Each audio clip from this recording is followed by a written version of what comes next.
Welcome back to Sledgehammer Horror, guys. I am Ken Sledge, and let's talk horror. Now, today I am joined by the beautiful AshXAshes. Ash, how are you doing today? I'm fine. How are you? I am doing so well. I am so excited to have you on here because I'm a big fan of what you do. And before we talk about why you're here, Ash, I want the people that don't know you to get to know you for a second. Oh, You are the creator and half of Rise from the Dead podcast, as well as you co-host on Kill the Dead podcast, where you really began your podcast journey. So before we go a little bit farther, I want to start with Kill the Dead, because obviously that's something that was your beginning of your podcast journey. What made you decide I want to do podcasting? This is something I think I could excel at. I used to work at like a office job. So at that job, we were allowed to listen to music or whatever. So I was like, I really love horror movies. I wonder if I could find a podcast that's like catered to everything horror. So that's when I discovered Horror Movie Podcast. And just listening to all the episodes, I was like, I could talk about movies. I know Mhm. some stuff. So I had Twitter, but I was never on it. So one day I was like, let me send out a tweet like, hey, I'm wanting to start podcasting. Does anyone have any like ideas, suggestions? And that's when Gray reached out to me. He was like, hey, I'm Gray. My friend and I, we just started this podcast, Kill the Dead podcast, and we're wanting a female perspective, and I would love to audition you. I was like, okay, shoot, let's go. Like, Yeah. I'm ready. And so like it's just been history. So I always get a little gushy and sappy with this, but like I would not be here without Gray. Like Mhm. Gray helped give me the platform now, like where I'm at now. And like I'm so appreciative of him. And like I just love podcasting. Right. And everybody here should know Gray, obviously, Oh from yeah. the channel. And Gray is just an amazing, amazing human being. Mm-hmm. And the fact that you get to work with him so often makes me envious. But obviously, you are the company you keep. Mm-hmm. So that shows not only what type of person Gray is, but the type of person you are as well. To hold him in your company and have him hold you in his company, and for him to be like, yeah, we would love your perspective on something like this. I think that's extremely special. Yeah. And horror to me, much like with you, it's always been an escape for me. you know Mm-hmm. um Back when I was young, horror wasn't cool. I'm talking pre 1996, pre Scream, when horror became all the rage. And we didn't have these type of outlets when we were younger to No. be able to just go and talk with other people, and Twitter and Facebook and all that. Like, I was in the ICQ area, ASL, baby. Yeah. um so like it's amazing now that we have this ability to find these people that are like-minded and think the same as us, and we can become creators together. And through what you've done with Kill the Dead, you've gained that experience, that knowledge, and that confidence to start Rise from the Dead podcast. Now, Yes. what can you tell us a little bit about Rise from the Dead? So Rise from the Dead is where myself and my partner in crime, Jeremy, we uh we check out like lesser known horror films, because like you have to think about it. There's tons and tons of horror movies out there. And we Mhm. know like the popular ones. We know Michael Myers, we know Jason, we know Freddy, but there are so many hidden gems that not a lot of people talk about. So I feel like we should do that work and like discover all these like hidden gems and like try to give them their flowers, even if they're like good or bad. And then we discuss, like we review them, and then we try to figure out, should they rise from the dead or stay buried. Right. Well, I mean, and something you just said too, and this doesn't have to be, because I know that when a lot of people hear this, they think, oh, lesser known horror movies, they got to be talking about stuff from the 70s, 80s, Yeah. even stuff today. Because what we often forget, being horror fans ourselves, is 90% of the people that I interact with throughout the day have no fucking idea what Shudder is. Oh. Like, I know, trust me, I feel you. So, and like, these are the things that we got to remember. And I've always said that, like, the more that you can educate people, don't be a gatekeeper. Right. If somebody's talking about like, oh, I love to watch horror movies in October, don't come at them like, blah, blah. Right. Horror is cool. Just let them know, like, yo, you should check out some horror movies that are based around Thanksgiving, or horror movies that are based around Christmas. Maybe that'll help you Yes. to understand and respect the genre a little more. And I think The Dark and the Wicked from 2020 is Oh one of gosh. my favorite horror movies of all time, and it just came out 2 years ago. I thought I was desensitized to horror. That movie crushed me, scared the hell out of me. A movie that came out this year called The Harbinger, absolutely terrified me because we all have come to terms with death, but the idea of being completely erased from existence, like you never were, and having a creature out there that could do that, it devastated me. It scared me to death. And I love the fact that you guys shine light on these movies that maybe you may not have heard of.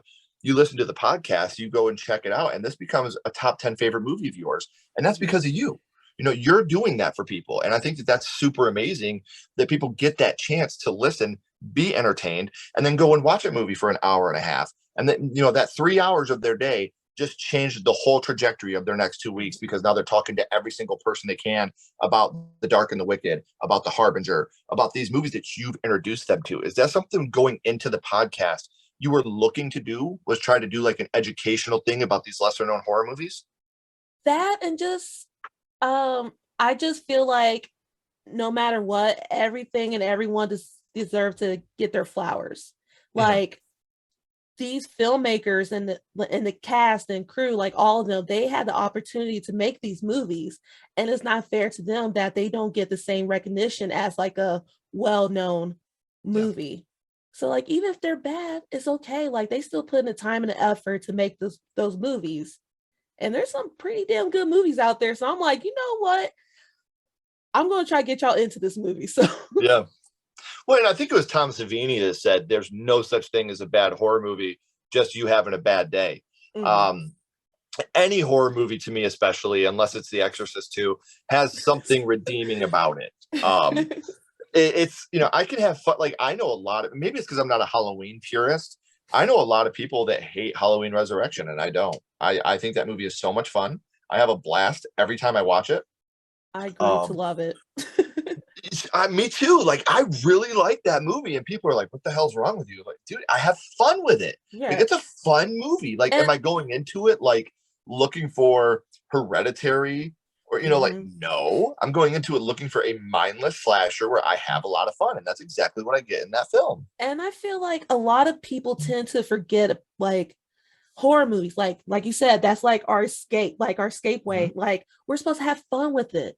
Yes. Like, and I feel like a lot of people forget to have fun. Like, come on. I don't need Academy Award winning acting and brilliant dioptic shots. Just give me a fun movie. That's all I'm asking for. If I want that, like I said, I'll go into a movie that I know is going to give me that. But if I'm looking at the the 8th or 9th installment of the Halloween franchise, I'm not looking for the cinematography award of the year. Right. I'm looking for something that's unique and I'm going to have fun with. And I got that from Resurrection. So, a little bit more about your background. You did find horror at a young age, but you didn't really clamp onto it until you were a teenager. And we're just talking about Halloween Resurrection. I swear to do that on purpose, but you're a fan especially of slasher and international horror. Would you say that those are your two absolute favorite subgenres? Oh yeah, definitely. So real quick before we get to why we're here, I just have an honest question for you, and I didn't tell you I was going to ask you this, but what is your opinion on American remake of international horror movies? Okay, so I'm just my main thing is like, why? Like, why? So going back. So one of the main reasons why I love international horror is that it's just so original. Sure. Like, and you're like, when you're watching these movies, you're like, how did they come up with this? Like, are they okay? Like, I just love them. I'm like, wow, like this person really created this movie that came up with this original like story, and it's just amazing. Now, my thing about American remakes, I feel like when there's an American remake, it loses its touch.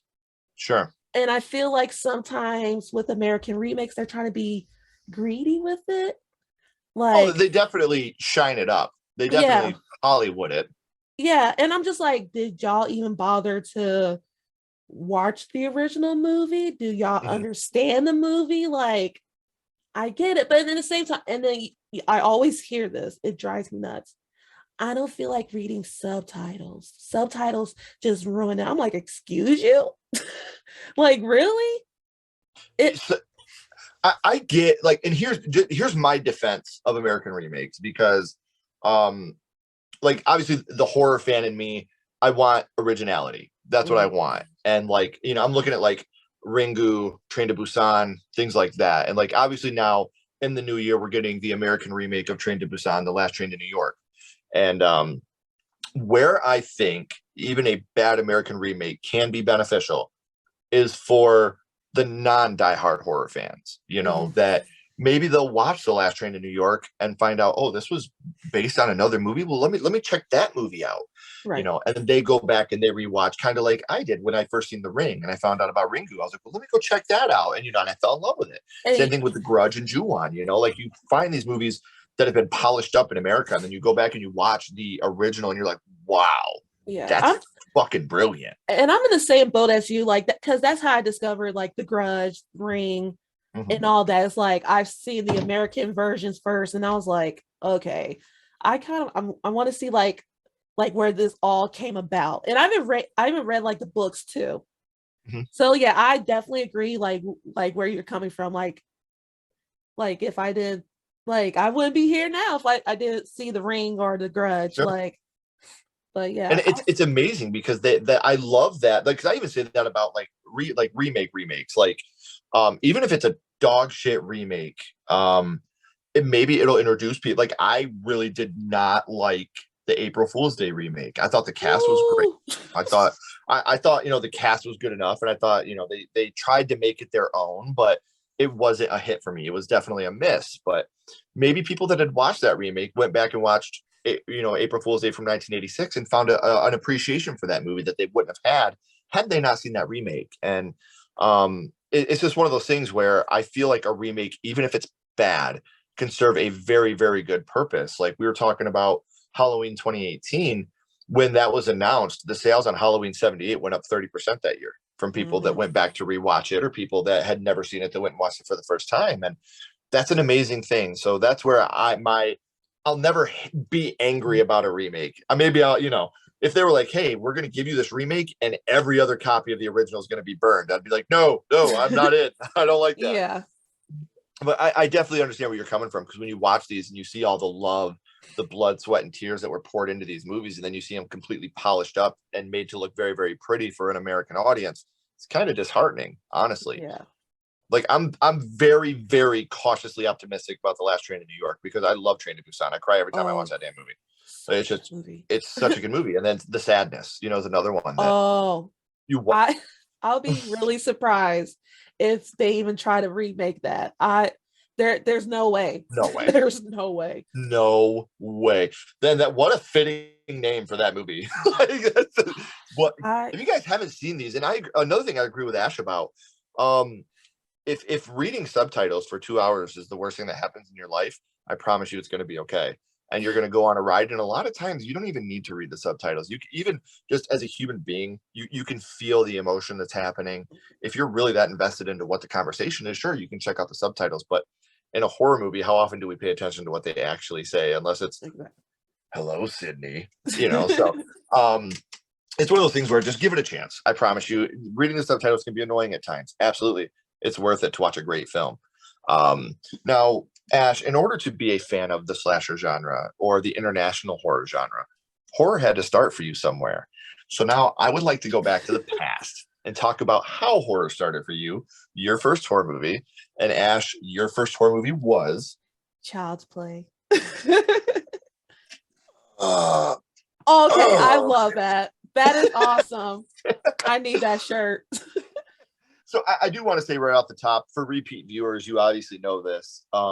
Child's Play is my favorite horror franchise. I think that when it comes to continuity and consistency, Child's Play, Scream, and The Evil Dead are right at the top of the list for me. Obviously, at the time of recording, guys, we don't have Scream 6 or Evil Dead Rise yet. But at the time of filming, up to Five Cream or Scream 5 or Scream 2022 or and Evil Dead, the 4 chapters of that we've had so far, I think that they are all just so amazing. And to meet someone else that started with Child's Play, super dope for me. So do you remember about how old you were the first time you had seen Child's Play? Ooh. I want to say I was probably 6, maybe 6. Yeah, 6. Yeah, I want to say 6. And it's amazing because at that age, we are enamored with Mhm. our toys, you know, Yes. especially back then. It wasn't go get your iPad, you know. No. I can't tell you how many WWF wrestling figures I had back then that whooped each other's asses on my bed, you know. So to be at such a young age and such an impressionable age, to watch a young boy to go out there and do this, you know, you're watching somebody else that's young doing their thing. That had to be super impactful for you as well. Now, Ash, do you remember who you were with the first time you had watched it? Oh yes, I was was at my cousin's house. So myself and two cousins. So, were they older cousins? No, younger. So I Oh, was the oldest. you were the bully in this situation.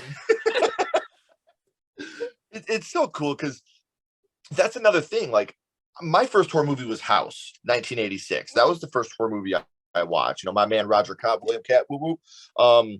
And I can still remember being a little boy and playing house with my grandmother. You know, she would go to the closet and I'd say, open it at 12 o'clock. And then she'd make the clock sound and we'd open the closet and run like there was a monster in there. And, you know, sharing these moments with family is something very special. Mhm. Um, and Child's Play to this day is still running strong. We got an Oh amazing yes. TV series.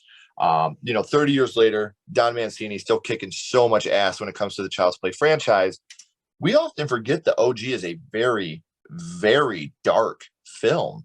Do you remember which scene it was that affected you the most?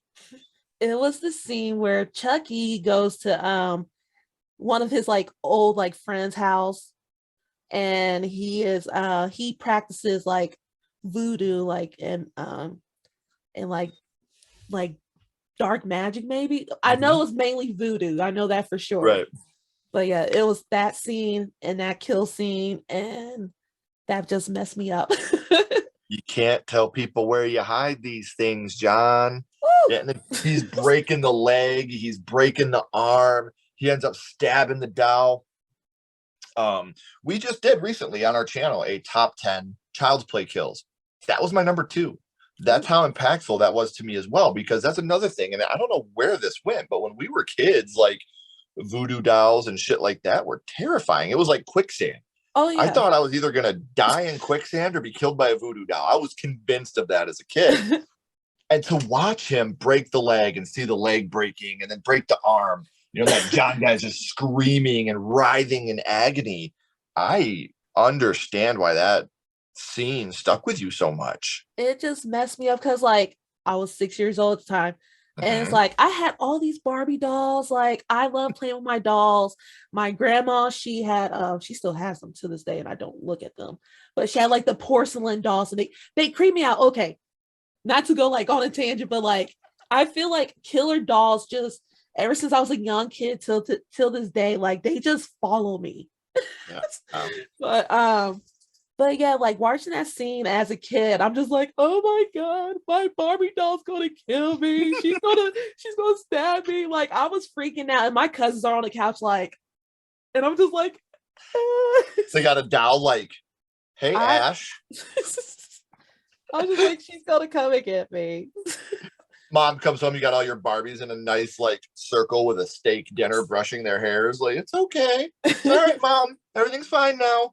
Um, and it's one of those things where this is one of those kills, especially in the first movie, where there is that magic, that, you know, the black magic, the voodoo that goes along with the reason Charles Lee Ray is in the doll in the first place, because we get the obvious, you know, the chant that we've all done, Ade Dewey Dembella. Ade Dewey Dembella, give me the power I beg of you! You know, true story. I got in trouble for doing that to my sister as a kid. So my mom said it was witchcraft, and I couldn't do that. We used to play Chucky, and she would lay down, and I would do that. My mom walked in one day and was like, "What the hell are you doing? No, you're going to hell." I was like, "Ah!" So it's Child's Play. Like I said, it is a very dark film. Obviously, there's a little bit more levity once you get to Child's Play 3 and on. but there are still those moments in this movie that are fun, I want to say. What would you say your favorite scene from the OG Child's Play is? I want probably that is a good question. Probably when the mom figures out that he is real. Mm-hmm. Like, say something, damn it, I'm gonna throw you in the fire. I said talk to me, damn it, or else I'm gonna throw you in the fire! You stupid bitch! You filthy slut! Did you fuck with me? Whoa! You're just sitting there like, because this is the first time that we see Chucky come to life too. mm-hmm. And in that moment, even now, the animatronics throughout this movie are phenomenal. They look there's a couple points where you're like, oh, that's a person in a Chucky suit. But most of all, throughout this film, it looks really, really good. And we touched on it a little bit a second ago. This is an ever-growing franchise that is still alive to this day. Now, which movie in the franchise would you say is your favorite? Ooh, I mean, gotta go with the OG, of course. But besides that one, oh gosh, I don't know. The second one is a close sec. Like, it's my favorite. Because it's like Chucky follows Andy to school. Like, you would think school would be like your safe place, even though we all hated school growing up. Right. It's like this damn killer doll is following me to school. Like, Chucky is not playing around. Like, he'll kill your teacher, he'll kill your foster parents. He's going to come after you no matter what. In the words of Degrassi, whatever it takes. So right. It's one of those moments, like you said, in that film where, you know, there's a lot to Child's Play 2 that I think gets swept under the rug, like the relationship between adopted siblings, you know, foster siblings. And obviously that relationship is still going strong today. And my personal favorite will always be 3. I think it's because that's the one I watched the most as a kid. It was the mix between horror and comedy, and you know, but I love the franchise, so I can't argue with you. I could see an argument for every single film to be somebody's favorite. I can totally see any argument for any film. So we touched on remakes a little at the beginning of the show, but we obviously, you know, remakes, requel, sequels, kind of all the rage in Hollywood. Did you watch Child's Play 2019? And if so, were you a fan? I did. I went to the theater to see it. Was I a fan? I was. I mean, I haven't watched it since, but but I was a fan of it, especially like it definitely went like it took a different route. Like it's different from the OG movie. Sure. But the last like half hour was off the chain. Like zero fucks given. Like everyone was getting it towards those last 30 minutes of it. And I know we had like this conversation on Kill the Dead about it. It was like, do we agree with like remakes, reimagining? Like, what's the purpose of them? And I feel like even though it wasn't the greatest film, I feel like no matter what remake it is, it's another way for another generation of horror fans to come about. Yes. So like maybe you didn't like the original Child's Play, but you like the 2019. That's okay. Like you still understand like the whole like premise of Chucky, of Child's Play, like killer doll coming after you. I've always said that if you're gonna do a remake, don't give me the exact same thing as the original but modernized. Yeah, I think remakes like Evil Dead 2013, Child's Play 2019, I think that's the best way to do a remake. Take the original idea, but make it your own. Throw your own creativity in there. Now, and I just said this on an episode, I think my last episode actually, and everybody that knows me knows that I've said this since the beginning. MGM, if you ever want to hire me for marketing, I can help you out. I think that movie would have been 10 times more successful if it was called Buddy Doll from the world of Child's Play. Like, and then Don Mancini could have got his wish of keeping the Child's Play name completely off it. And the studio wrote themselves in a corner anyway because they didn't own the rights to the name Child's Play 2. They didn't own that. So even if the film was ultra successful, they couldn't have used the name Child's Play 2. So you could have gone with Buddy Bear as a sequel. You know, you could have gone ever expanding, but they wrote themselves in the corner. And I didn't even go see it in cinema. I'll be honest with you, because I've always been team Don Mancini. And when I heard he was super upset about it, I was like, I'm not going to watch this. And then Ashley was like, you have to watch this, babe. You're going to love it. And I did. I absolutely adored it. And I really wish they could have honored Don a little bit more and kept his, kept the Child's Play name. Make it a background, Buddy Dow from the world of Child's Play, so that way, because I love the fact they didn't use Charles Lee Ray. They didn't use the child possession thing because that's already been done. And it's been done great. But how can we make this so that we can still be a love letter to the original movie and to horror fans in general? There are so many horror Easter eggs throughout this movie, and we just got to appreciate that. So I've had an amazing time, Ash, talking to you about the first horror movie you watched and what got you started in horror. But now my little buddy Ghostface is here, and he has a question for you. What's your favorite scary movie, Ash? What is your favorite horror movie of all time? My favorite horror movie of all time is The Exorcist. Well, are you excited for the new Exorcist sequel coming out, or? I'm excited, but a little nervous. The Exorcist is just near and dear to my heart. I'm glad that they're bringing back some of the a character from the original movie, but I'm just like, y'all didn't ask Linda Blair if she wants to come back. So hopefully she comes back, because it's going to be a trilogy. So hopefully she makes a cameo like in the second or third film, because I'm like, how are you going to have the Exorcist but no Linda Blair?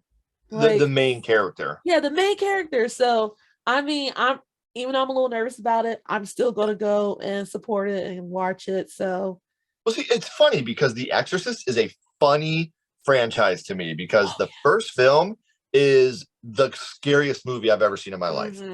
And again, I'm sorry for repeat viewers, but I feel like I just got to say this. The Exorcist is one of the only movies that scared me to death as a child, and also scares me to death as the father of young ladies. As a child, it scares me because it's a scary fucking movie. And then as a father, it scares me because I'm failing at my one job of protecting my little girl. And what can I do to save you? And it's one of those movies that has just impacted my life throughout generations. And then you get The Exorcist 2, which I have self-proclaimed the worst movie of all time. I don't like, there's nothing redeeming about that movie. I respect everybody that was a part of it. If you're making art, I hope that there's an audience for the art that you're creating. I would never want art to go unloved. It wasn't for me. No. And I think The Exorcist 3 is easily the best film in that franchise. It's my favorite film. It's in my top 10 favorite films of all time. It's the perfect psychological slasher. Because you got, the Gemini killer, Brad Dourif's amazing I freaking love Brad Dourif. And then you get The Exorcist 4 and 5, which are essentially the same movie filmed in different times. It's really weird to watch those two back to back. Yeah. I can't explain it. And I know, I watch horror movies every single freaking day. So, spiders scare me, so whatever. But The Exorcist has that one scene till this day that scares the shit out of me. And that's the spider crawl scene down the stairs. Out of everything that happens in that whole damn movie, that one scene there scares the shit out of me. Even now, to this day, I'm like, ugh. It's not only is it practical, that was really done. Oh yeah. And then at the end, when they have the scream and the blood coming down, again, the scene that gets me to this day, it breaks my heart every time I see it, when you see Linda Blair's stomach and it has "Help Me" written on her stomach. And you're like, that little girl is still in there. She's not completely gone. Like, that to me is just, I got little emo goosebumps right now, because it's so heartbreaking and so you're right back in the game. As a little boy, I'm like, she's possessed. She's gone. Burn the house down. Who gives a shit? She's gone. As a parent, that's my little girl. I don't care what I got to do. And then to see "Help Me," you're broken. Yeah. You're completely broken into pieces. So, Ash, this has been so amazing. But before I let you go, I have one last question for you. Yes. We're going to bounce back to Child's Play. And what we're going to do is rank this on a skull count. Now, we're not judging it on acting, production, score, direction, nothing like that. what we're doing here is strictly ranking Child's Play on how much it affected you on your first viewing. So 0 skulls being not effective, 5 being extremely effective. You can use half and quarter skulls anywhere in the middle. What would your ranking of Child's Play be? Oh, definitely 5. 5 skulls. I figured, but I gotta stick to the script. I gotta Right. ask. But it's one of those movies that, as a child especially, it takes that thing that you're supposed to love more than anything in the world, and your action figures, your Barbies, your dolls, and makes it evil. Did you ever read the treatment for how it was the original Child's Play was supposed to happen? Oh no. So before the whole like voodoo aspect of it, it was supposed to be a good guy doll that ran on oil, and it was like a real doll, and it broke and it was leaking oil. So Andy cut himself and put some of his blood into the doll, and that's what turned it into a humanistic, evil type of doll. And I was like, well, I'll be goddamn, that's brilliant. That's I wish awesome. they would have went with that. Yeah. Dang. So what stopped them? Like, you hear this treatment and you're like, wait, they went with voodoo? Like, again, sign of the times, because we were all terrified of voodoo back then. Probably started with Creepshow, you bastards. But I hear that treatment and I'm like, that's genius. The idea that he fixes his doll and then puts his own blood in there I think it was probably at the time back in '88, they were like, do we want a kid cutting himself? True. Yeah. In the doll? Nowadays, we're like, matter. he just slit his own throat and put his whole blood in the doll. We don't give a shit, just don't hurt the dog. So I did say it at the beginning, guys, and I'm going to say this again. All of the social media links for Ash, as well as the podcast, are all down in the description. So make sure you guys are clicking the links, following Ash on social media. You should be following Kill the Dead podcast already. And if not, shame on you. Now's the time to start.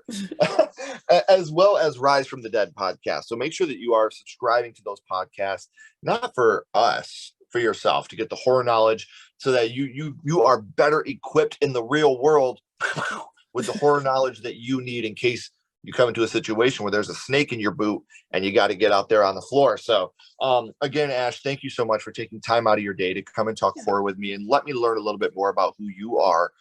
Please don't go anywhere. I got a couple more questions for you. Everybody else, as always, keep talking horror, stay what you are, and we'll see you guys soon.